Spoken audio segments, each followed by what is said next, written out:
আমার যদি একটু মাংস দিতে না টাকা পুরে মাংস দিলে খাইতাম।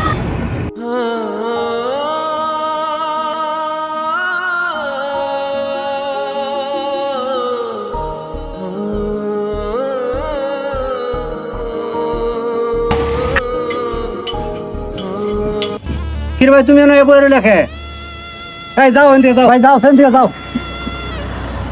কোথা আছে না यार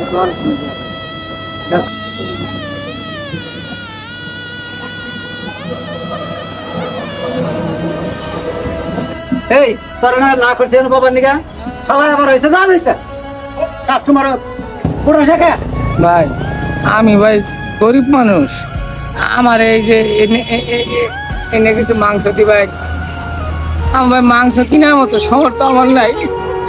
যদি দয়া করিয়া আমার যদি একটু মাংস দিতে না টাকা পুরে মাংস দিলে খাইতাম। আমার কাছে টেয়া নেই, 100 টাকা আছে, এই যে 100 টাকা আছে দি ভাই।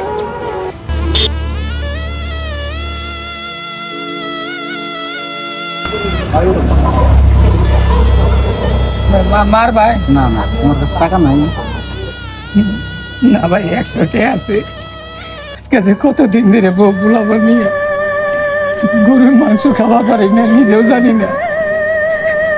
আমার যদি একটু গরুর মাংস দিতে হাতটা বইরে খাই, আপনাকে থেকে দোয়া করতাম। ভাই আর বলিস না, মাংস করে দিতেছি। আর শোন, এই মাংস তুই নিয়ে তোর বউ পোলাও নিয়ে তুই খাবি, আমার জন্য একটু দোয়া করি। দোয়া করুন। আচ্ছা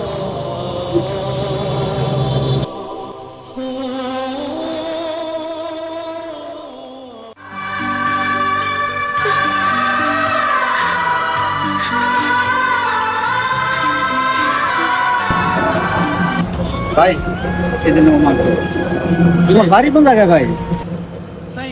ভাই ভাই কান্দো না ভাই, প্লিজ ভাই কান্দো না ভাই। তোমার বাড়ি কোন জায়গায় ভাই? আমার বাড়ি আসি এইদিকে কেমনে আসলা? খাইছি জায়গায় জায়গায় চাইয়ে চাইয়ে খাই, আপনাকে মাংস দেখে আমি আর লোভ সামলাইলাম না। এই জায়গার নাম কি? এই জায়গার নাম হলো, এটার পাগল মোড়, টাঙ্গাইল সখীপুর পাগল মোড়।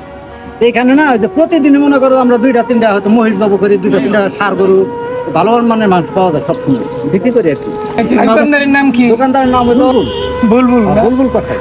আল্লাহ তুমি তারে ভালো করে মাংস বেচার তো দিও আল্লাহ। হ্যাঁ ভাই তোমার আমার অনেক গুণ মাংস দিছে, আপনারা ওই যে পাগল মুড়ে এনতে নাই মাংস নিবেন, আমার এমনি দিছে নিবেন না। না ভাই না না না, তোমার কাছে আমি টাকা নেবো ভাই, তুমি সকাল দোয়া করো আমার জন্য, আল্লাহ যেন আমার ব্যবসা উন্নতি করে দেয়।